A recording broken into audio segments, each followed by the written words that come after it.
Hello and welcome to the third and final video in the Entrepreneurial Resilience series, Protecting Your Mental Health. It's been quite a journey that we've been on over the past 3 videos, and I want to thank you for participating with me. My name is Stacey Byrne, and I am broadcasting from Revelstoke, BC on the unceded territory of the Snaiks, the Silks, the Secwépemc, and the Ktunaxa. If you haven't had a chance to watch the first 2 videos, I encourage you to look at the description of the video below, where I've provided the first 2 links. Each of these series builds on one another, so it will really help you to get the most out of this session if you watch the first 2 videos. Today's workshop is supported by Community Futures and their Entrepreneurs with Disabilities program. The Community Futures Development Corporation of Revelstoke is a nonprofit community-based agency providing services to both new and existing Revelstoke entrepreneurs. These services include one-on-one business counseling and advice, business planning assistance, business training and self-employment program, and business financing for startup and existing businesses. But you probably already knew that since you're here watching this video. Sometimes I need to move the video around to accommodate the slides, so I'm up here in the corner now. As I mentioned, this is the third in a 3-part series called Winter is Coming: How Your Personal Resilience Can Help You and Your Business Survive. For many entrepreneurs, the winter season is not only full of well-known stressors such as holidays, dark days, and end-of-year workload, but we've now experienced the additional known and unknown adversities that COVID-19 has brought upon us. What can be done to prepare and protect yourself as an entrepreneur? Resilience refers to an individual's positive adaptation to the experience of adversity. Over the 3 sessions, which are about 1 hour each, you're gaining tools and resources for building resilience, as well as identifying your own resilience scores. Please get in touch with Community Futures or myself. My contact info is provided in the description. Make sure that you get this resilience assessment. In the first session, we discussed unique stressors for entrepreneurs. In the second, we talked about resilience, and I shared 2 examples of how resilience is connected to stress and mental health. And in the final video, I will share even more tools for growing your resilience. Let us know what you thought of these videos and practices, and if you have any suggestions for this topic or any other topics in the future. Before we begin, I want to make sure that everyone has a helpline handy. If at any point in time working through this video you feel triggered or unwell, please pick up the phone and talk to someone. These topics can sometimes bring up things for folks, and especially with us not being face-to-face, it's difficult for me to know how this might be impacting you. So please take some time to write down a number so that it's handy for you. Often I hear people tell me that these lines are for people who are in crisis, but actually 911 is the number for people who are in crisis. These numbers are meant to help you before you get there, so please stay connected and safe. In this workshop, we do mention suicide, which can be triggering for folks. A couple of the resources are the phone number is 310-6789. There is no area code associated with that, so you can just call that number. The other option is to text the word HOME to 686868. Crisiscenter.bc.ca is a great website as well, and also headsupguys.org and mindthebar.com. Heads Up Guys is specifically about male mental health, and Mind the Bar is a website dedicated to providing information and support resources for those in the hospitality industry who may be struggling with depression, anxiety, thoughts of suicide, substance abuse, addiction, or workplace harassment. Before we move ahead, I want to make sure everyone has received the handouts associated with the recording. These handouts will help you get the most out of the series. For the assessment, due to licensing agreements, this can't be distributed freely, so please get in contact with me directly to go over the assessment. With the handouts and worksheet is an evaluation. It's really important that you send back this information to us. Without it, receiving additional funding or knowing how to make these programs better for you is very difficult. If you have received the worksheets but haven't filled them out yet, please pause the video and take a minute to fill them out.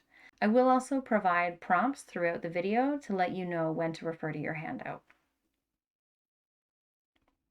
As I mentioned, my name is Stacy Byrne.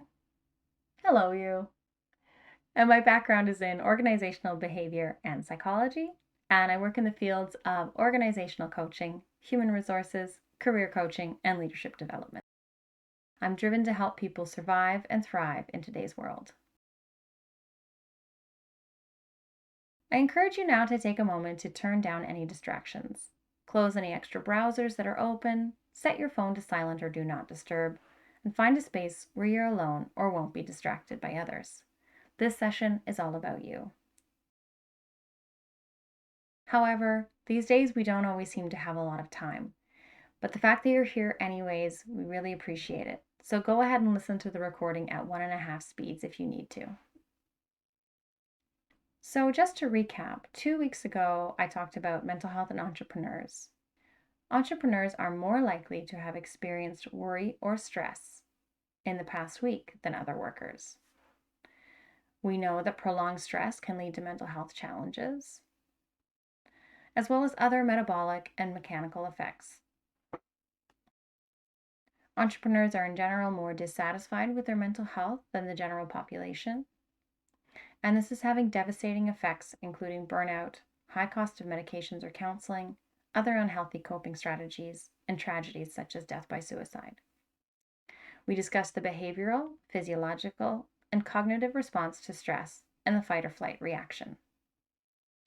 Last week, I talked about how resilience supports you as an entrepreneur. I talked about a study that was conducted using a stress test, and there were 2 conditions, the value affirming and the control group, and how the value affirming group had significantly less cortisol during and after the activity than the control group. And finally, I talked about the plasticity of the brain as it relates to resilience and how practicing mindfulness can increase the plasticity and thus better prepare you to be resilient.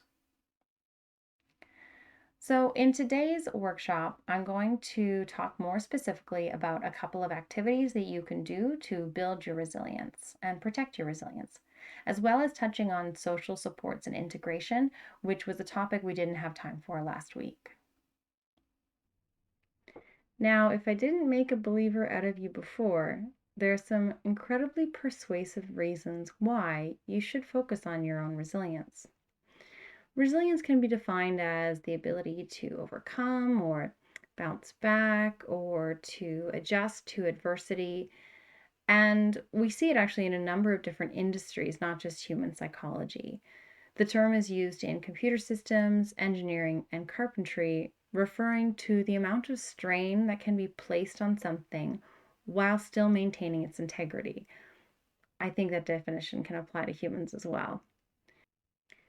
Resilience is what allows you to be flexible in your planning, withstand shock and harm, adapt to change as it comes, pursue your goals, anticipate risks, and on the flip side of that coin, see opportunities, and protect weak spots that you may have. These are some pretty important concepts for entrepreneurs, if I do say so myself. Resilience is not a trait that people either have or don't have. It involves behaviors, thoughts, and actions that can be learned and developed in anyone. So by the end of today's workshop, you'll have more tools in your toolbox for building your own resilience. And if you practice these things, you can grow that resilience. So as I mentioned, what I'm going to talk about today are some practical activities to put in place to build and practice building that resilience. These activities were sourced from a number of places, including a website called positivepsychology.com. The first activity is called Doors Closed, Doors Open. This will be on your handout. The goal is to help you see that the end of something is also the beginning of something new. Second, this can help you become aware of what currently prevents you from adopting a more optimistic outlook when doors close. So think about a time in your life where someone rejected you, or you missed out on something important, or when a big plan maybe collapsed. These would be points in your life where a door closed. Now think about what happened after. What doors opened after? what would have never happened if the first door didn't close? Write as many experiences as you can on the worksheets that you have. Next, there are a number of reflection questions to think about after participating in this activity. So the reflection questions for this activity are multiple, but all are kind of along the same lines. And I encourage you to think about these answers now as we go through this activity. So feel free at any point to pause the video as you reflect, make notes of anything that comes up for you or any insights that you might have while walking through this reflection of those doors that closed, and then following that, any doors that opened. So one reflection question is, what led to the door closing? What helped you open the new door? How long did it take you to realize that a new door was open and available? What prevented you from seeing the new open door? Which character strengths did you use in the exercise of recognizing that open door? And what does a closed door represent to you now? Are there any doors that have been recently closed that you still wish to see open? And are there maybe any open doors that you're not yet seeing? We aren't always able to see the open door ourselves. So another activity, another part of this is to think of all the people that have helped you open the doors in the past. What did they do to help you? What could you do for yourself that they were able to do for you to help you? And what could you do to help others? As you can see, this activity not only helps you reflect on the past, but helps you in the present of what situations might there be where a door closed, door open scenario might exist for you right now. Perhaps you're not ready to walk through that door. By seeing this open door, you are better able to move away from adversity and adapt to the new experience. And that's resilience, that ability to move away from that closed door and move towards that open door and possibility. So that was the door open, door closed activity. These are pretty simple and pretty quick, but when you actually take the time to put pen to paper, it can make a big difference. So right now we're going to talk about using values. So value affirmation. So this activity that positivepsychology.com created is based off the research that I talked about in video number 2 that was conducted by Creswell and colleagues in 2005, with 85 students being placed in either the value affirmation or the control condition. So now we're going to learn how we can put that research into place. So as we remember, in the experiment, there were 2 groups, and this is how we came up with this activity, or positive psychology came up with this activity. Privately clarifying, publicly articulating, and consciously acting on core values is a great source of strength in helping you face adversity and emerge stronger than before. Affirmations of personal values have been found to attenuate perceptions of threat, reduce remuneration after failure, and reduce defensive responses to threatening information. As we saw in the study, it also reduces cortisol level in the face of stress. Values provide a reason to keep going, especially when life events make it hard or nearly impossible to live in line with your personal values. Quite simply put, you can manage stress by knowing what you value. So this value building activity is another writing exercise. So in step 1, you're going to describe the challenging life event. So take a moment now, if you can even think of one, or use the activity sheet provided with the video, or in the link below if you haven't received the sheet yet, to write down your answers. So again, that step 1 is describing a challenging life event. In step 2, you're going to identify reasons to get through that challenge. Why is it worth it for you to persevere? Do you do it for your family, to be a role model for others, to make a contribution to the world? Come up with as many reasons as you can and write them down. Step 3 is to identify values. Your values are the things that you consider to be important in life, such as honesty, kindness, care, autonomy, helping others, financial independence. With consideration to the reasons you listed in step 2, think of values that capture that essence for each of these reasons. So for example, if in step 2 you listed that you wanted to persevere for your family, the value could be caring. Finding the right value that matches your reason for persevering isn't the most important part, but finding the one that feels right to you, that's what's going to make a difference in this activity. So answer the question, the value that makes persevering through the challenge worth it to me are, and then you fill in that section. Step 4 is about staying in touch with these values and creating a reminder. So when stressful life events occur, it can be really difficult to stay connected to our values. The stress that results from stressful events can absorb so much of your attention and energy that you lose track of what's truly important to you. And yet, values can serve as a light in the dark of stressful times. So we really see that importance of it. Those values remind us of why it's worth fighting for something, to keep going, and to take responsibility.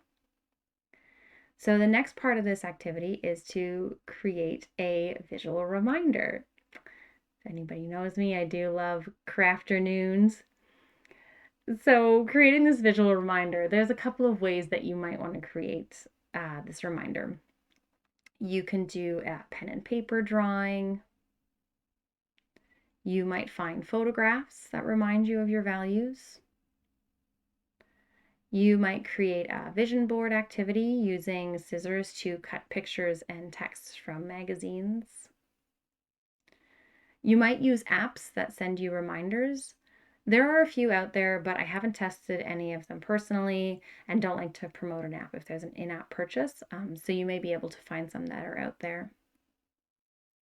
You can also just put reminders on your phone on a timer. You might create a PowerPoint presentation with images, photos, and text. Anything else that is a creative expression for you that helps you to visually see what your values are. During the activity, it's important to try to not focus on the outcomes you hope to achieve. Unlike goals, values are ways of living in the moment. The focus is on what's important, not on what you are, what you're going to achieve, where you're going. It's really just kind of thinking in the moment of where you are. Once you've finished creating your values reminders, show it to a friend. Maybe show them your photograph or your vision board or your PowerPoint presentation. Explain to them what the image means. Discuss how it felt to create the values reminder, what you experienced while making it, and finally, what you learned from the exercise. It'll really help you to solidify that visual image as being your reminder if you share it with someone else. This activity will help you shift from a focus on what is wrong to a focus on what makes life worth living. Next, we're going to talk about using our values in the resilience plan, or the 4 S's. So as I've discussed with some of the other activities, drawing on your learnings from similar challenges that you've had in the past, remembering what you already know but may have forgotten, can help you to build resilience. So some of the things to think about from those past experiences might be, what supports did you call on? What strategies did you use? What solution-seeking behavior did you take part in? And sagacity, which is the wisdom and insight that we hold on to. The goal of this activity is to help you devise a personal resilience plan based on your existing resources. You will look at what has helped you to bounce back from difficulties in the past. The beauty of this tool is that you trust your resilience plan because you've created it, and what you've done in the past has led you to where you are today. So, no matter how silly it might seem to someone else to listen to a particular song over and over again, or buy a bar of particularly expensive chocolate or inexpensive chocolate if it's nostalgic for you, or reread a children's book, you know that it helps you. This becomes a highly individualized and personally meaningful and useful plan for you. All right, so let's start with part 1, which is my past sources of resilience. So part 1, step 1. With step 1, you're going to think about a time recently when you overcame a challenge or setback in your life. This might have been starting a new business, securing a loan with Community Futures, maybe leasing a building, and giving or receiving constructive feedback. This needs to be something that's happened in the past and is now complete so that you can fully walk through all of the steps within this activity from start to finish. So it does need to be a challenge that you have already completed or successfully accomplished. So part 1, step 2. This is where you begin to go through those 4 S's that I talked about at the beginning of this activity: the supports, strategies, solution seeking, and sagacity. So we'll start with supports. So what supportive people in your life kept you standing when it would have been easier to fall down? Did you call an old friend? Did you connect with a past mentor? Write down who you called on for support. You have this activity on your handout, so take some time now, if you can, to write down who you reached out to and who your supports were. Step 3, identify your strategies. What strategies did you use to help yourself cope with any negative thoughts and feelings that showed up in response to the difficulty? Because it's very rare that something difficult happens and we don't emotionally respond to it. So how did you deal with those emotions? Did you meditate? Maybe write in a gratitude journal? Did you go for a hike or listen to music? Or maybe you had a massage to release some tension. Write down all of the strategies that you used. Step 4, identify sagacity. Sagacity is the wisdom and insight that you hold on to. The wisdom and insight that you hold on to might come from a song lyric. It may come from novels or poetry or spiritual writings.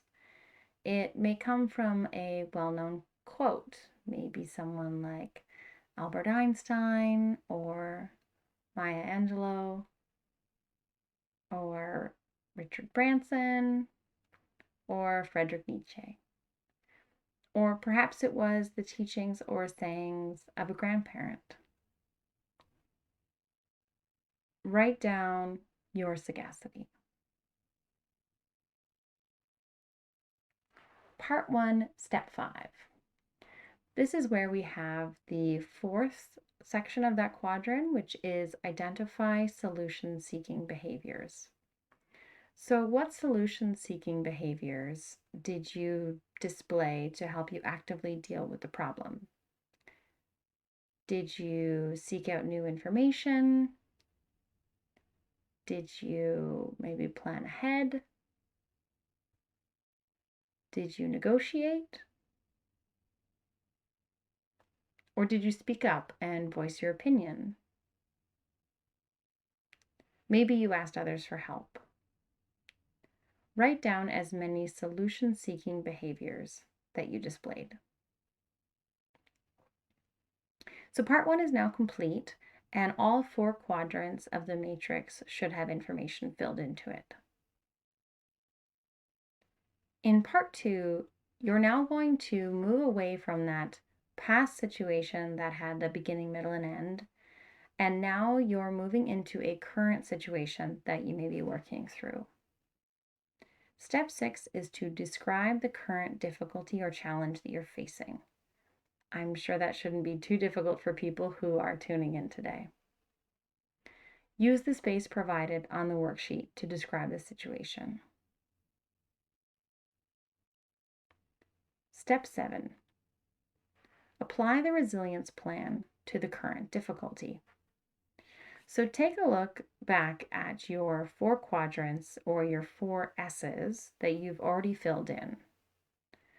How can you use the same or similar resources to help you bounce back from this current difficulty you're facing? Use the new matrix of 4 quadrants to write down the skills, supports, strategies, and sagacity that would work again for you in this current situation. Step 8 is to now carry out that resilience plan. So you're going to take what you've written in your new matrix of 4 quadrants and put the supports into place. So put into place those supports, strategies, sagacity, and solutions you've thought of for your current situation. If you have a lot on that page and not quite sure where to start, it's a good idea to start with what is the most feasible. In other words, what is the smallest step that you could take to begin to overcome this difficulty? Beside each of the support strategies and sagacity and solutions that you write down, number them starting with 1, 1 being the first resource that you'll put into action, 2 being the second resource you'll put into action, and so on and so forth, so that you now have an actionable plan. Once you've put each of the items into place and hopefully have now overcome your difficulty, take some time to evaluate your resilience plan. Some questions to think of are, how was it for you to carry out your resilience plan? Did it help you bounce back from difficulty? What resources were most helpful to you and why? What resources were least helpful to you and why? Were there any resources that you didn't end up using? Maybe why or why not? Did you learn anything new handling this current challenge or difficulty that you could add to your resilience plan, your original plan that you're going to pull from every time? And in what areas of your life could you use your resilience plan?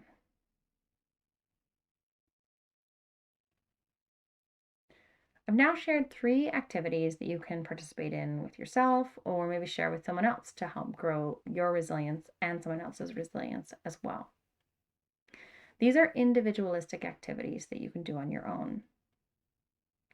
In the last video last week, I described in greater detail the value affirmation opportunity and also discussed mindfulness and walked you through an activity called Take 5.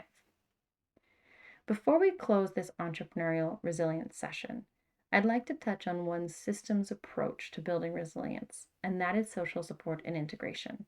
This is the topic that we didn't have time for last week, but we have some time for it this week. Oftentimes when we talk about resilience, we talk about it from an individualistic perspective. One person has it, one person doesn't. And actually, most research and conversations do focus on that individual level psychosocial factors that promote individual resilience. Our values, our mindfulness, but there are some very important systems level factors that play a role in resilience as well. So there's many ways to talk about social supports and integration, and these things can make you more resilient, and I will be focusing on 3. Social integration as a tool in our resilience plan, social connections keeping us from isolation, and social connections protecting from threatful situations. So we already saw social supports show up in the resilience plan, or the 4 S's activity, when we reached out to external supports. By having someone to speak to, discuss our challenges with, and hear about their perspectives, we're able to, for lack of a better way of saying it, increase the number of people who are working on the problem. By having that support and those multiple people working on this problem together, we can then become more successful and more resilient. Next is about having social relationships in order to keep us from isolation. Isolation, as I noted in the first video, is a public health crisis. How resilient we are may have something to do with our social milieu and circle of support, our communities, our institutions, as well as our personal strengths. Keeping us from isolation allows us to connect with others and build that resilience. So, this is a really interesting one. Research shows that even when we just recall positive relationships, it can help us to tamp down our stress reactions. So, in one study, wives who felt strongly in sync with their spouses or experienced mutuality felt less anticipatory reactivity towards a mild electric shock. So, they knew that an electric shock was coming, but they felt less of that anticipatory or expectant stress. So, a threatening situation seemed less so to them. In another study, a caring touch from a healthcare worker reduced pain in accident victims up to 6 months later. So, supportive relationships we're seeing are very important in our stress response system as well as building our resilience. And supportive relationships are very important for a number of reasons, as we're mentioning here, and that they foster attachment, guidance, reliability, reliable alliances, social integration, and reassurance of work. So, even just looking at these 3 examples very briefly, a tool in our toolbox, avoiding isolation, and decreasing our experience of threat, we begin to see how social supports and integration can improve our situation, lead us to better outcomes, decrease our stress, and thus increase our resilience. Given that this is the last video, I thought I would just give a really quick synopsis of the first 2 videos that we saw. So in the first video, we talked about the why and how mental health should be a top priority for entrepreneurs, as well as how common mental health challenges are. So seeing that 1 in 5 Canadians experiences a mental illness or addiction problem, and also by the age of 40, 1 in 2 have or have had a mental illness. We talked about resilience and how it is so important for entrepreneurs to have resilience, not only for the practical implications of your business, but also the mental health implications as individuals. We talked about how currently we are experiencing things that are attacking our resilience, such as our typical winter challenges that we see with darker days, stressful holidays, and year-end difficulties. But we're also currently working through the COVID-19 pandemic, the toll that this has had on our physical health and safety, our business operations, and our mental health, as well as the secondary impacts of COVID-19.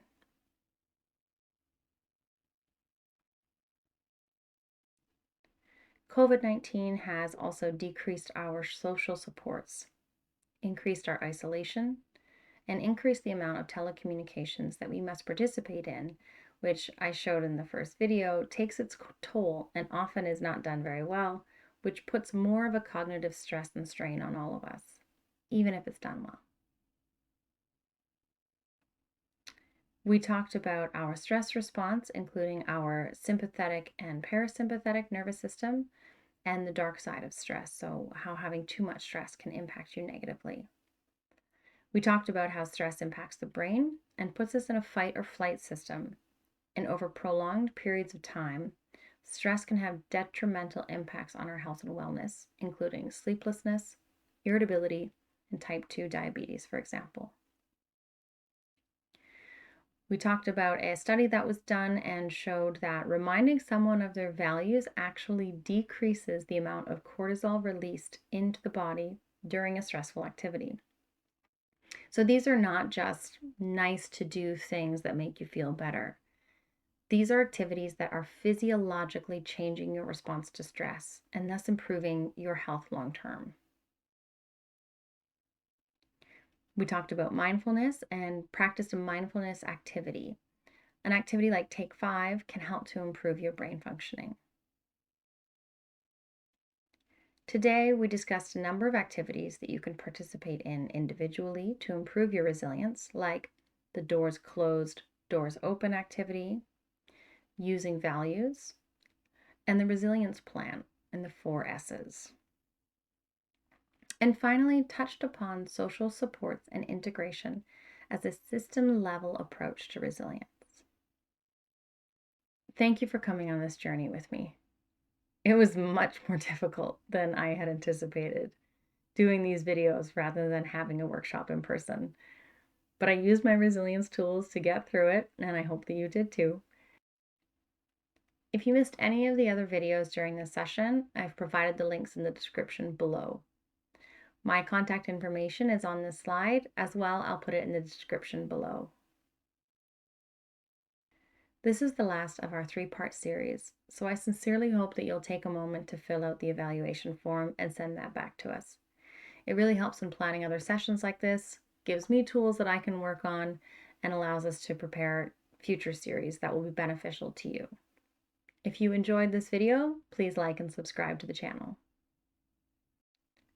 Before we go, I would be remiss if I didn't provide you one last time with the resources and contact numbers that are out there for you. Please take note of these resources, check out the websites, find ones that are going to connect for you. There's a couple including the phone number 310-6789, texting the word HOME to 686868, crisiscenter.bc.ca, and as well, again, really encourage you to check out headsupguys.org and mindthebar.com. Those are some really newer resources that I think are really helpful to engage with. The BDC also has some resources. I'll be providing all the links in the description below. These are just a few of the many resources and free contact info that's out there for you. If you think there are others who may benefit from this video, please consider sharing the links with them or getting them in touch with me directly. I hope that we all find safe passage. Thank you again.